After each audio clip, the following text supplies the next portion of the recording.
4만 28장입니다.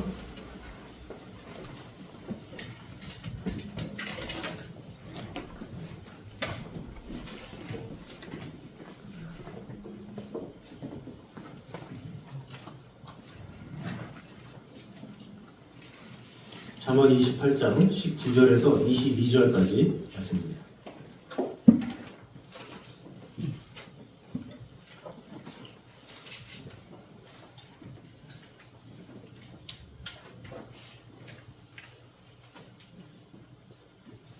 잠언 28장 19절에서 22절까지 교독하도록 하겠습니다. 자기의 토지를 경작하는 자는 먹을 것이 많으려니와 방탕을 따르는 자는 궁핍함이 많으리라. 충성된 자는 복이 많아도 성질과 보좌하는 자는 평안을 면하지 못하리라. 사람의 낯을 보아주는 것이 좋지 못하고 한 조각 떡으로 말미암아 사람이 범법하는 것도 그러하니라.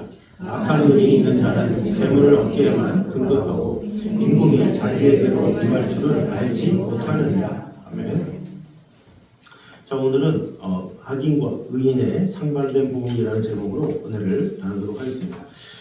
먼저 하나님이 통치하시는 이 세상에서 뿌리지 않고 거두는 법은 결코 없음을 말씀하고 있습니다. 우리 19절 말씀을 다 같이 한번 읽도록 하겠습니다. 시작. 자기의 토지를 경작하는 자는 먹을 것이 많으려니와 방탕을 따르는 자는 궁핍함이 많으리라. 아멘. 자, 여기 보니까 방탕을 좇는 자 하는데, 이 방탕으로 번역된 말은 텅 비고 공허한 것들, 무가치한 것들, 이런 것을 의미하는 단어입니다. 때문에 공동 번역에서는 이를 헛된 꿈으로 번역하고 있고, 기타 많은 이 번역 성경들도 공상, 헛된 것을 좇는 일, 이렇게 번역하고 있습니다. 그래서 본절은 자기 직분이나 직업에 충실한 자는 풍성한 열매를 거두는 반면에 이런 노력 없이 허황된 것만을 쫓는 자는 가난과 궁핍에 빠질 수밖에 없다, 이렇게 말씀하고 있습니다. 어떤 일확천금을 노려서 사는 삶, 이런 것은 복된 것이 아니다. 그냥 꾸준히 열심히 마음을 다해서 노력을 해서 자기의 땀을 흘려서 얻는 것, 그것이 참 귀한 것이다, 이렇게 말하는 것이죠. 그래서 우리가 어떤 재물을 얻음에 있어서도, 우리의 어떤 일을 추구함에 있어서도 절차에 따라서 차근차근히 성실하게 행하면 좋은 열매를 맺지만, 어떤 요행을 따라 살아가게 되면 그것은 오히려 그를 망하게 할 수밖에 없다라고 이야기를 하고 있는 것이죠. 그래서 되게 많은 사람들은 어떤 헛된 꿈을 쫓아서 살아가는 경우가 많이 있죠. 그래서 사기를 많이 당해요. 사람들이 한순간에 뭔가를 얻으려는 그런 마음에 하기도 하고, 또 복권만 하더라도 당첨된 확률이 평균적으로 800만 분의 1이다, 이렇게 이야기를 하고 있죠.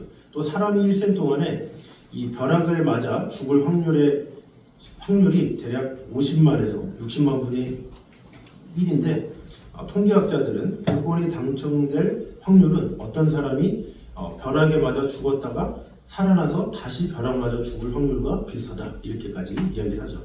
근데 그럼에도 불구하고 되게 많은 사람들은 어떤 허황된, 있지도 않은 그런 것을 꿈을 꾸고 그것이 될 것처럼 하는 경우가 너무나도 많이 있다는 거죠.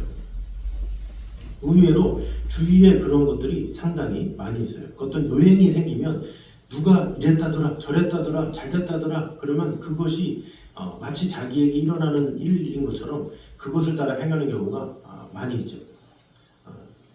저도 이렇게 어저께 기사를 봤는데, 그 기사가 어떤 그 어머니가 가난하고 이 형편도 어려운데 입양을 했대요. 입양을 했는데 그 아이가 열심히 이렇게 가정도 어렵고 없는 형편에 입양해서 키웠는데, 전심을 다해 키웠는데 그 아이가 나중에 연예인이 된 거예요. 그 연예인이 돼서 그 어머니에게 50억짜리 집을 사줬대요. 그죠? 그런 거 보면 나도 입양해볼까, 이런 생각 들잖아요. 그죠? 우리 심령이 그래. 사람이라는 게 그런 거 보면 나도 입양해볼까, 뭐 이런 거 있잖아요. 그리고 뭐 옛날에 그런 이야기 많아요. 뭐 어떤 거지가 와가지고 이 도움을 구했는데 되게 정성스럽게 잘 대접해줘가지고 이렇게 했다. 그랬더니 알고 보니까 어느 회사의 회장이더라. 그래서 그 사람 뭐라고 그래가지고 출세했다더라. 그런 이야기 많잖아요. 그래서 누군가 와서 도움을 구하면 내가 잘 도와줘야지, 그가 누굴지 모르지 않는가, 이런 생각을 한다는 거죠. 그 한번 일본에 유명한 광고가 있다고 그래서 그걸 봤어요. 그 광고가 뭐냐면 한 여직원이 이제 면접을 보러 가는 거예요. 이 면접을 보는데 보러 가는 그 순간에 지하철을 탔어요. 지하철을 타서 이제 앉았는데 갑자기 앞에 한 어르신이 콜록콜록 이렇게 하고 있는 거예요. 그래서 잽싸게 이렇게 딱 보면서 이렇게 앉으시라고. 그래서 이제 양보를 한 거죠. 근데 그 노인이 딱 보면서 이렇게 미소를 줬대요. 고맙다고. 그래서 이제 지하철을 타고 딱 회사에 도착했는데 면접을 보러 간 거잖아요. 근데 이렇게 면접관이 그 어르신인 거야. 근데 그 어르신이라는 것이 환상인 거예요, 환상. 그 어르신이 대머리였는데 대머리인 걸 가지고 그분인 줄 알았는데 이렇게 들고 보니까 딴 사람이야. 그래서 아니네. 그러면서 이제 면접을 보고 그 회사가 크기 때문에 건물이 크잖아요. 그래서 이렇게 내려왔는데 어디에 딱 그 누가 이렇게 머리에 또 벗겨지고 이렇게 숙이고 있는 거. 그분인가? 혹시 그분이 여기서 크게 일하는 분인가? 이렇게 했는데 그 사람이 아니나 다를까? 진짜 그 사람인 거야. 세상에. 그럼 내가 이렇게 도와줬던 게 그 사람인가? 했더니 갑자기 사람들이 막 오는 거예요. 막 와가지고 여보세요 막 그래가지고 회장님인가 보다. 그래서 이 여인도 떨리는 마음으로 보고 있었는데 빨리 일하시라고. 경비 아저씨 빨리 일하세요. 지금 뭐 하는 거예요? 회장님 오시는데. 그래서 회장님은 따로 있었어. 그래서 그분은 알고 보니까 그 회사의 이제 경비였던 뭐 그런 이야기예요. 그래서 그곳에서 말하고자 하는 건 이 세상에는 요행이 없습니다. 이런 거예요. 요행이 없습니다라고 하면서 무슨 광고냐면 일본의 보드게임, 인생게임에 대한 이 광고예요. 그래서 인생게임이나 보드게임 이런 거는 뭐예요? 요행이잖아요. 갑자기 부자가 되고 갑자기 가난해지고 갑자기 망했다가 갑자기 성공하고 다른 사람 없고 이런 게 된다는 거예요. 그래서 인생게임을 해라. 세상에서는 요행이 없지만 게임 안에서는 요행이 있을 수 있다. 그러니까 인생게임을 사라 이런 거죠. 근데 되게 메시지를 잘 주는 것 같아요. 되게 많은 사람들이 요행을 가지고 사는 거죠. 누가 그랬대. 그럼 나도 한번 그렇게 해볼까? 이렇게 꿈을 꾸기도 하고. 누구를 도왔더니 그랬대. 나도 꿈을 꾸고. 이게 그런 게 왜 그러냐? 요행을 바라려는 그런 마음 때문에 그렇다는 거죠. 그저 순리대로 정직하게 뜻 가운데 이렇게 살다 보면 하나님께서 기회 주시고 또 은혜 주시고 또 어떻게 보면 세상 사람들은 그저 막 잘 나가는 것 같지만 믿는 사람들은 오히려 더 돌아가게 하는 경우가 있고 더 험난하게 되는 경우가 있고 더 말할 수 없는 경우가 있죠. 요셉 같은 경우가 그렇잖아요. 요행이 아니잖아요.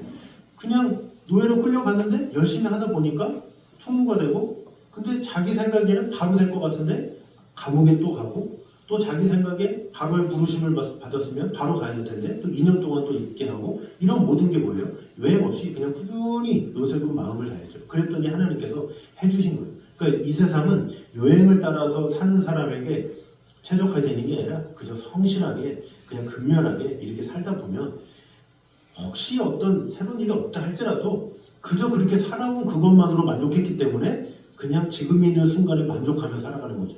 근데 반대로 내가 요행을 바라는 사람이 된다? 그러면 그 사람에게 어떤 요행을 통해서 잘된 일이 생기면 또 그 사람은 또 그 다음에 또 다른 요행을 또 바래요. 또 그걸 또 얻었잖아요? 그러면 또 다른 새로운 요행을 바래요. 그래서 그 사람은 항상 그 인생에 항상 기적과 역사가 넘쳐야 돼. 그래야 힘이 넘치는 거예요. 그런 거 없으면 안 돼. 이러면 아닌 거죠.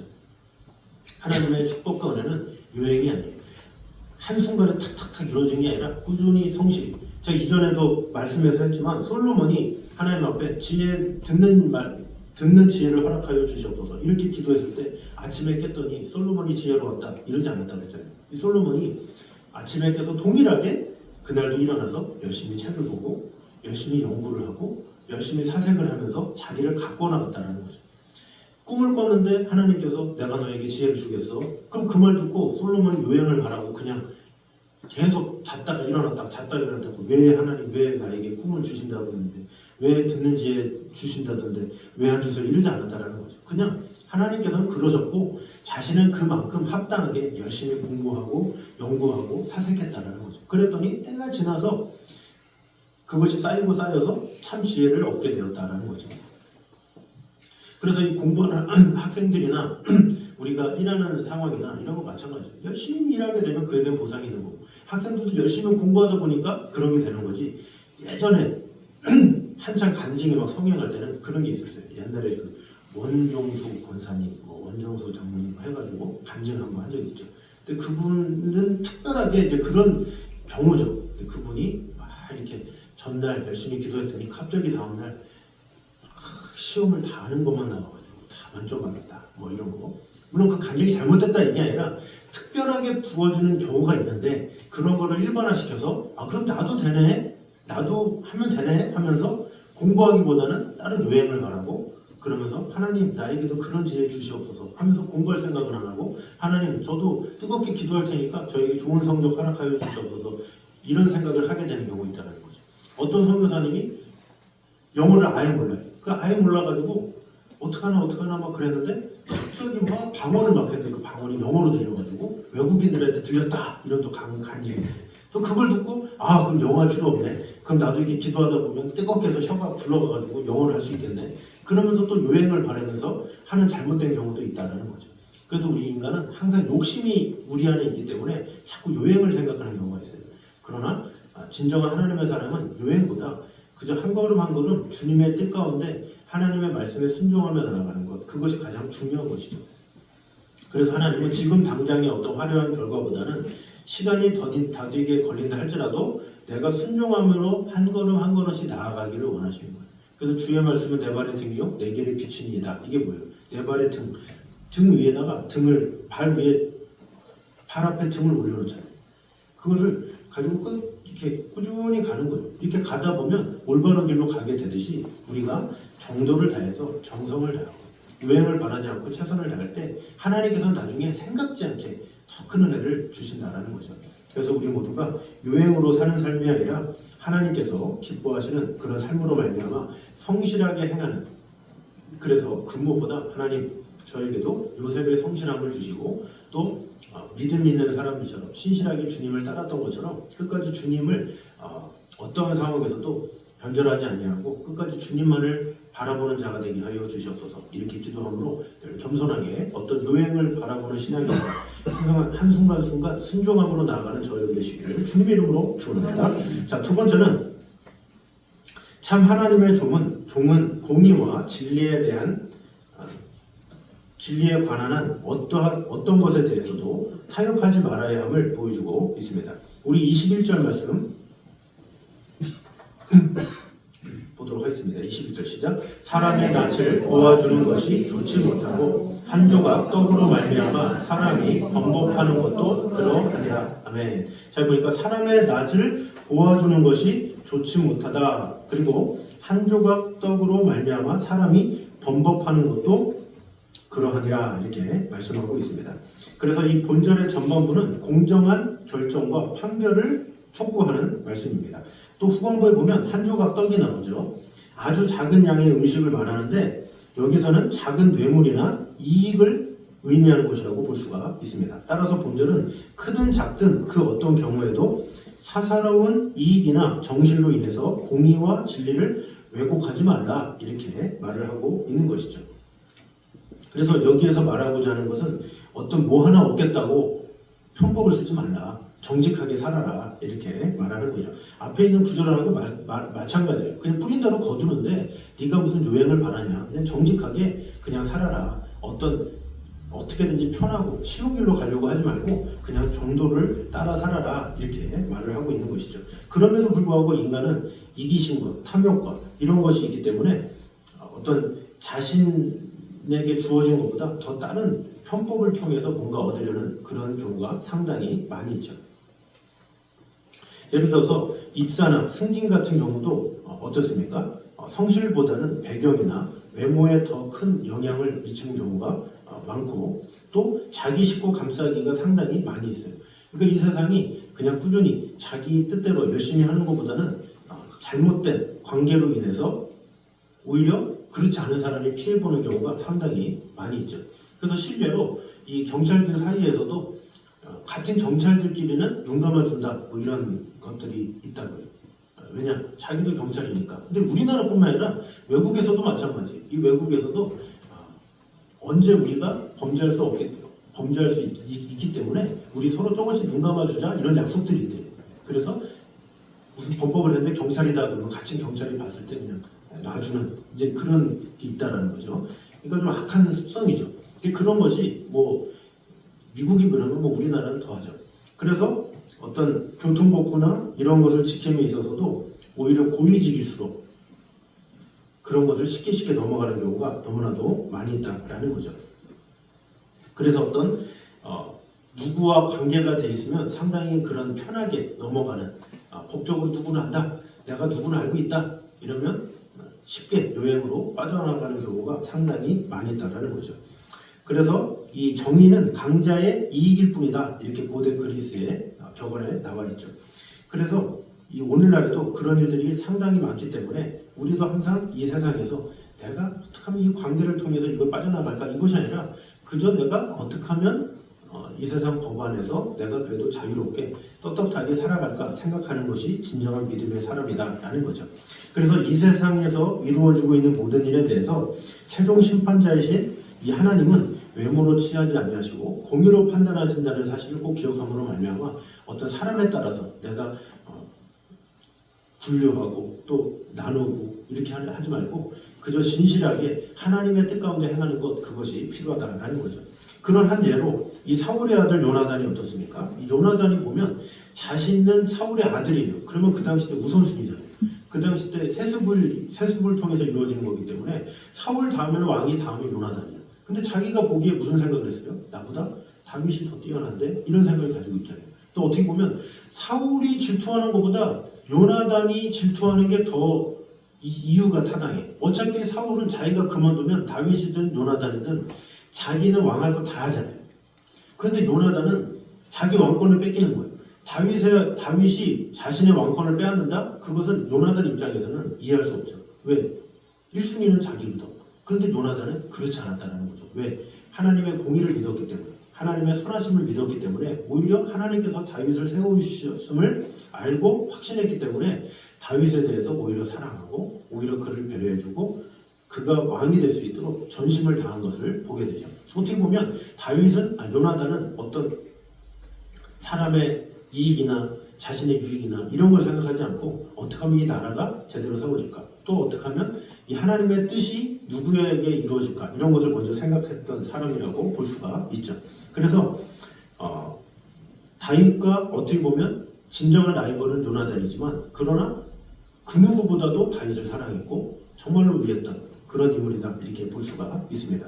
또 엘리야와 같은 선지자들은 어떻습니까? 거짓 선지자들이 들끓는 현실 가운데서도 불의한 자들에 대한 하나님의 경고에 대해서 과감하게 선포를 했죠. 누가 뭐라든지 간에 하나님께서 말씀하신다 그러면서 과감하게 했다는 거죠. 사도 바울 어떻습니까? 갈라디아서 2장에 보면 이 예수님의 제자인 베드로를 책망하는 장면이 나와요. 이 베드로를 책망한다는 게 쉽습니까? 어떻게 보면 먼저 사도된 자가 베드로인데 그런 베드로에게 너 왜 외식을 해? 왜 겉으로 보이는 그런 바리새인과 같은 그런 모습을 왜 네가 보여? 왜 이방인들한테 그렇게 행하는 거야? 라고 하면서 혼내는 장면이 나와요. 이런 것이 쉽습니까? 그렇지 않죠. 그러나 그럼에도 불구하고 하나님의 뜻이고 하나님의 어떤 섭리 가운데 그가 그렇게 했다라는 거죠.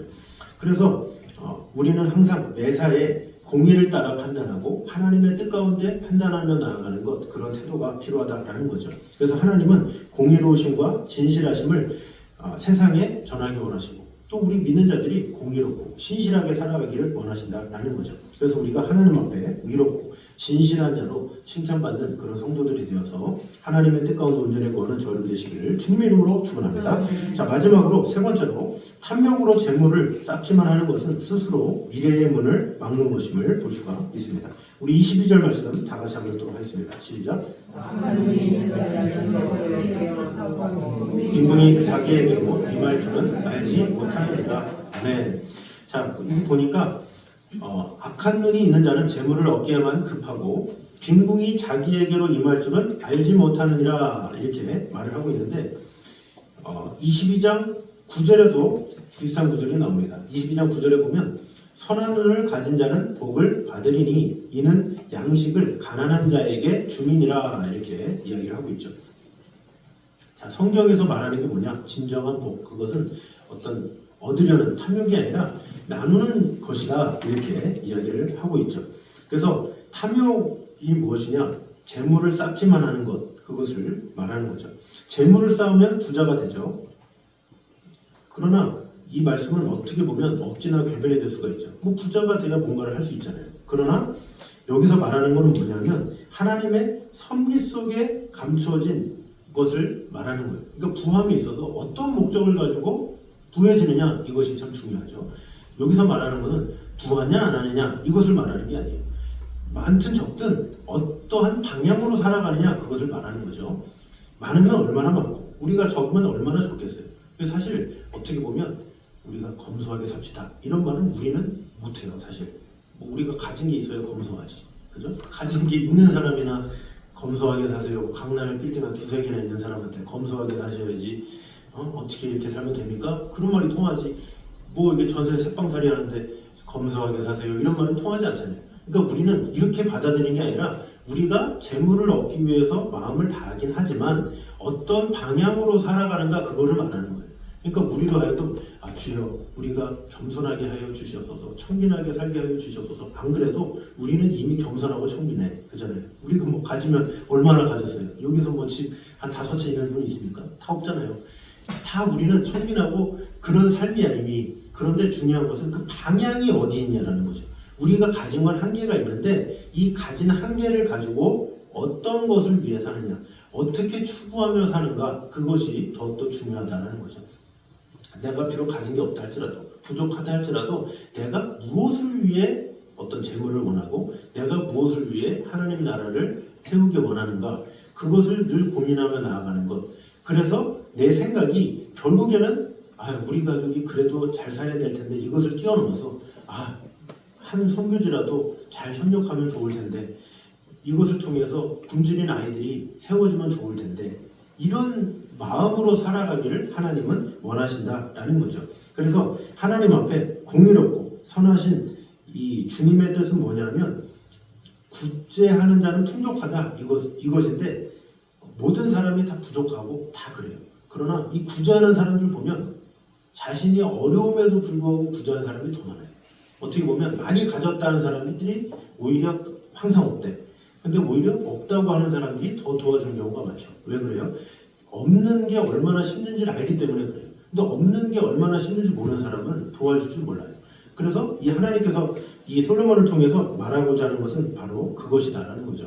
너희들이 재물을 얻게 마음 쓰지 마. 이것을 목적이 아니라 재물을 얻되 그것을 얻으려는 이유와 목적이 무엇인지를 분명히 알아서 그 뜻 가운데 살아가기를 원한다.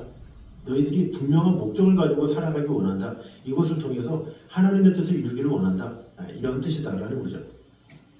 그래서 우리가 항상 기도하고 간구할 때는 주여 나에게 이런 물질을 통해서 더욱더 많은 곳에 협력할 수 있는 통로를 허락하여 주시고 이것을 통해서 놀라운 일들이 일어나게 하여 주시옵소서. 이렇게 간구하며 나아가는 것, 그것이 중요하다는 거죠.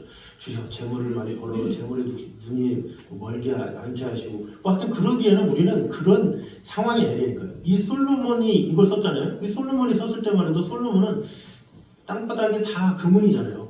숟갈도 다 금은이고, 그런 사람들이 진짜 주여 너무 부하해가지고 이런 생각하지, 우리가 무슨 부함이나 가난함을 얘기할 수 있겠습니까?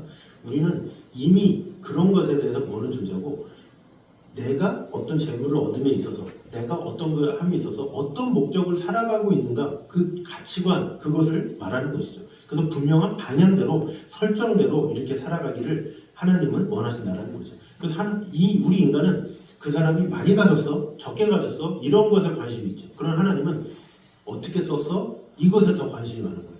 많이 가졌냐 적게 가졌냐 그게 중요한 게 아니에요. 어떻게 썼어? 어떻게 활용했어? 어떻게 그것을 주위에 흘려보냈어? 그것을 하나님은 더욱더 원하신다는 거죠. 그래서 인간의 자꾸 시야로 우리가 똑같이 판단하면 안 돼요. 인간은 저 사람 얼마래? 집이 몇 개래? 뭐래? 이런 걸로 판단하잖아요. 없대, 있대 이런 걸로 판단하잖아요. 그런데 하나님은 어떻게 나눴대? 어떻게 베풀었대? 어떻게 하나님의 그런 복과 은혜로 말미암아 흘려보냈대? 이런 것에 더욱더 관심이 있고 하나님은 그것을 원하신다는 것입니다. 그러므로 우리는 우리에게 주어진 재물이나 그런 것에 대해서도 늘 하나님 중심으로 하나님께서 기뻐하시는데 마음을 다하게 됨으로 말미암아 우리에게 주실 모든 것들을 하나님의 뜻을 위해, 하나님의 사명을 위해서 전하기에 심수는 전염되시기를 주님의 이름으로 축원합니다. 기도하겠습니다. 사랑주님 감사합니다. 우리와 늘 언제나 함께하신 주님의 은혜를 찬양합니다. 우리를 지켜주시는, 돌봐주시는 하나님의 은혜가, 하나님의 사랑이 우리 안에 가득 임할 수 있도록 주님 언제나 함께하여 주시옵소서. 하나님이 통치하시는 이 세상에서 뿌리지 않고 거르는 법은 없음을 오늘 보게 되었습니다. 우리에게 주어진 일들, 요행을 바라지 말고 최선을 다해서 성실하게 일할 수 있는 그런 성도들이 되게 하여 주시옵소서. 그러함으로 말미암아 놀라운 하나님의 축복과 은혜가 넘칠 수 있도록 지켜주시고 돌봐주셔서 기복적인 신앙이 아니라 매 순간마다 전심을 다해서 선을 행하기에 부족함이 없으며 아버지 하나님의 뜻을 따라서 아버지 하나님께서 주신 대로 마음을 다하는 그런 성도들이 되게 하여 주시옵소서. 그래서 공의와 진리에 관한 어떤 것에 대해서도 타협하지 아니하고 하나님의 나라를 위하여 하나님의 뜻을 위하여 최종 심판자이신 우리 하나님께서 외모로 취하지 아니하시고 모든 것을 이루심을 믿고 공의롭게 행하기에 부족함이 없는 성도들 되게 하여 주시옵소서. 또한 탐욕으로 재물을 쌓는 그런 자가 아니라 주위의 영혼들을 위해서, 선교주들을 위해서, 우리 주위에 아픔을 당한 영혼들을 위해서 마음을 다할 수 있는 그런 마음을 허락하여 주시옵소서. 아버지 하나님, 우리가 얼마나 가졌느냐 이런 것을 생각하지 아니하고 내가 얼마나 다른 이들에게 베풀었는지 사랑을 나누었는지 그것을 먼저 생각할 수 있는 그런 자들이 되어서 하나님 앞에 귀하게 쓰임받는 그릇들이 될 수 있도록 축복해 주시고 함께하여 주시옵소서. 이제는 우리 주 예수 그리스도의 은혜와 아버지 하나님의 무한하신 사랑과 성령님의 교통하심이 늘 우리와 함께 계시는 하나님의 나라와 은혜 가운데 거하기 원하는 이전에 있는 모든 성도들 위해 이제부터 여기까지 함께 있기를 간절히 축원하옵나이다. 아멘.